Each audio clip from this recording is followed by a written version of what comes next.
আজকের এই 9 নং জয়তা ইউনিয়নের 8 নং ওয়ার্ডের কর্মী সভায় 9 নং ওয়ার্ডের কর্মী সভায় অনুষ্ঠিত আছেন জয়তা ইউনিয়নের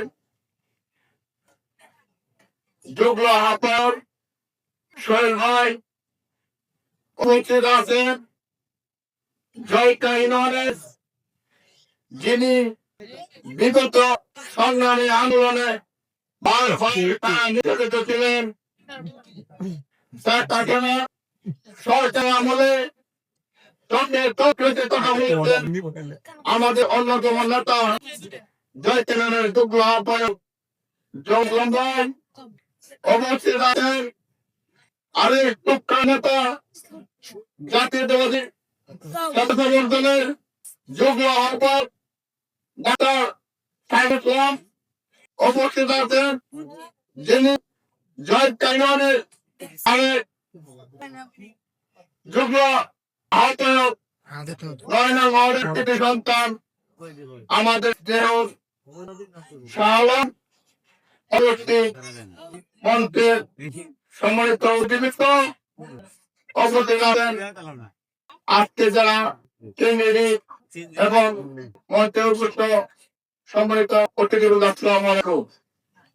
প্রিয় সাথীরা আমার, আপনারা জানেন বিগত ব্রিটিশ সরকারের আন্দোলন করতে আমাদের জাতীয়তাবাদী স্বেচ্ছাসেবক দলের অনেক নেতৃবৃন্দ কারা নির্যাতিত হয়েছেন, বঙ্গুত্বরণ করেছেন, শহীদ হয়েছেন, তারপরও পৃথিবীর হাসিনার কাছে মানত করে নাই। প্রিয় সাথী বন্ধুরা আমার, আপনারা জানেন আমাদের নেতৃত্ব খালেদা জিয়া পৃথিবীর সরকারের দীর্ঘ 5টি বছর অন্যায়ভাবে কারা নির্যাতিত হলেন, জেল কাটাতেন, পৃথিবীর হাজারের কাছে আপোষ করে নাই। প্রিয় সাথী বন্ধু আমার, আজকে আপনারা জানেন আমাদের নেতা তারেক রহমান দীর্ঘ 40 বছর পর নির্বাসিত জীবন যাপন করেছেন। আগামী 25শে ডিসেম্বর বাংলাদেশের মাটিতে পা রাখবেন, সেই কথা শুনে আমাদের বাংলাদেশের জাতীয়তাবাদী শক্তি পরাভূত হয়েছেন, নতুন করে জাগ্রত হয়েছে। বন্ধুরা আমার, আমাদের না তখন পা রাখবেন, বাংলাদেশ জাতীয়তাবাদী শক্তি নতুন করে জীবিত হবেন। সংগ্রামী সাথী বন্ধুরা, আমরা জানি একটি ইসলামিক দল নির্বাচনকে বাঞ্ছাল করার জন্য বিভিন্নভাবে ষড়যন্ত্র লিপ্ত হয়ে বন্ধুরা আমার, তাদেরকে দেখিনি কোন আন্দোলনের সংগ্রামে মিটিমে 5ই আগস্টের পর নতুন করে তাদের আবির্ভাব হয়েছে। বন্ধুরা আপনি কি দেখেছেন 5ই আগস্টের আগে তাদের কোন মিটিং দেখেছেন? দেখেছেন? আজকে তারা নতুন করে আবির্ভাব হয়েছেন। আমরা বলতে চাই ষড়যন্ত্র করে কোনো লাভ নেই।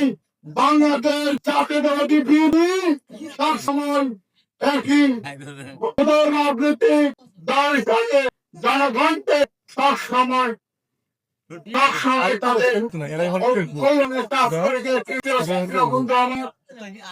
আপনি জানেন আজকের এই আলোচনা যিনি প্রধান অতিথি হিসাবে উপস্থিত থাকার কথা ছিলেন আমাদের কিশোরগঞ্জ জেলা সাবেক বিবি, সাবেক ছাত্র দলের সভাপতি, করিমগঞ্জের সাবেক চেয়ারম্যান সাবেক সুমন ভাই।